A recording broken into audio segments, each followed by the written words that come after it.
তো আজকে সকালেই অ্যানাউন্সমেন্ট চলে এসেছে মাচ অ্যান্টিসিপেটেড সিনেমা, যেটার হিন্ট গতকালকে সন্ধ্যাবেলায় দেওয়া হয়েছে। কারা কারা রক্তবীজ 2 নিয়ে অপেক্ষা করছেন, তো রক্তবীজ 2 এর অফিসিয়াল অ্যানাউন্সমেন্ট একটা মোশন পোস্টার চলে এসছে আমাদের মাঝে।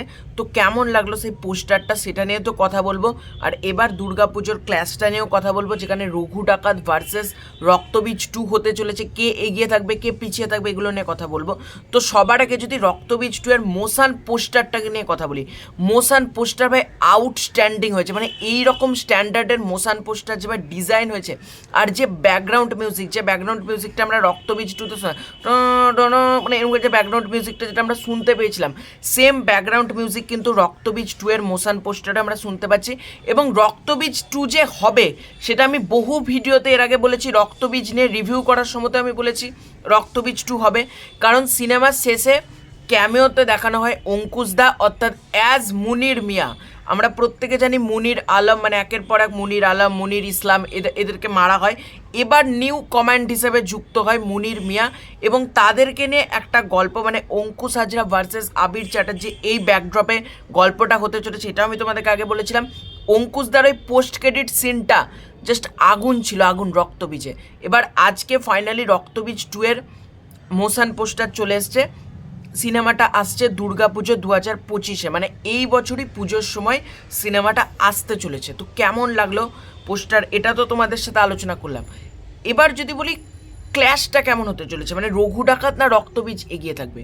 দেখো, কে এগিয়ে থাকবে কে পিছিয়ে থাকবে এটা এখনই তো আমার পক্ষে বলা সম্ভব নয়, কিন্তু রঘু ডাকাতেরও একটা সার্টেন বাজ রয়েছে, আর রক্তবীজ 2 এর বিশাল হাইপ রয়েছে। তার একটা কারণ বলছি, কালকে যখন ওইটা রক্তবীজ 2 নিয়ে যখন কারা কারা অপেক্ষা চলে, কয়েক হাজার হাজার কমেন্ট পড়েছে এবং প্রচুর ভিউজ পায় কিন্তু উইন্ডোজের ইউটিউব চ্যানেলটা। এবং রক্তবীজটা একটা স্ট্যান্ডালোন ছবি ছিল 2023-এর পুজোতে, সেইটা কিন্তু পুজোর সময় নাম্বার 1 হয়। অনেকের মধ্যে ভুল ধারণা আছে দশম অবতার নাম্বার 1 হয়, সেটা কিন্তু সম্পূর্ণ ভুল ধারণা।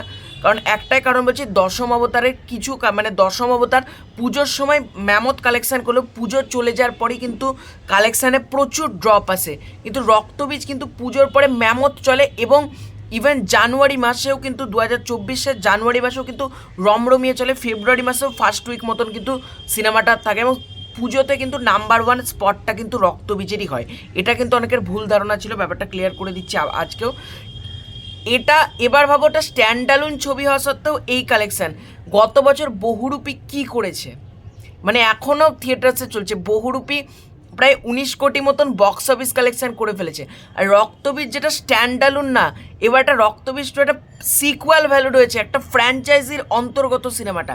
এবার যখন সিনেমাটা ফ্র্যাঞ্চাইজির অন্তর্গত হয়ে যাচ্ছে, কালেকশান কী হতে চলেছে সেটা আমাকে তোমাদের বলে দেওয়া লাগবে না, তোমরা অলরেডি বুঝে গেছো। বহুরূপীর রেকর্ডও কোথাও গিয়ে ব্রেক করে দিতে পারে কিন্তু, কারণ এই সিনেমাটা যা বাজ রয়েছে, যা হাইপ রয়েছে, এখন জাস্ট মোশন পোস্টার দেখে তোমাদের মনে হচ্ছে হাইপটা কম লাগছে। যখন টিজার আসবে, ট্রেলার আসবে, গান আসবে, পোস্টারগুলো আসবে, তখন তোমরা বলবে যে হাইপ কাকে বলে।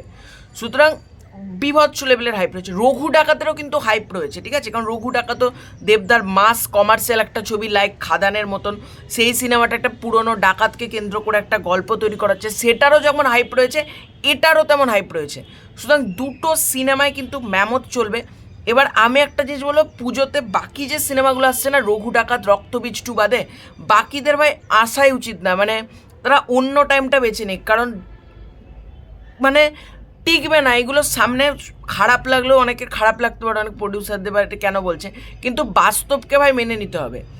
এদের সামনে টিকবে না। রক্তবীজ 2 ভার্সেস রঘু ডাকাত, এরকম ক্ল্যাশ যখন মানুষ শুনবে, মানুষ অলরেডি সিনেমাগুলো দেখতে ইন্টারেস্ট হয়ে যাবে। মানে এই দুটো সিনেমায় দেখবে, মানে আমি যেমন এই দুটো সিনেমায় দেখবো, বাকি কোনো সিনেমা নিয়ে আমার অতটা ইন্টারেস্ট নেই। আমি এই ভিডিওর মধ্যে ক্লিয়ার করতাম, আমি রঘু ডাকাত আর রক্তবীজ 2 প্রচুর অডিয়েন্স এই দুটোই দেখবে। যেমন এই বছর টেক্কার বহুরূপী দেখেছে, যে শাস্ত্রী পুরো মাঠে মারা গিয়েছে, সেরকমই কিন্তু হতে পারে।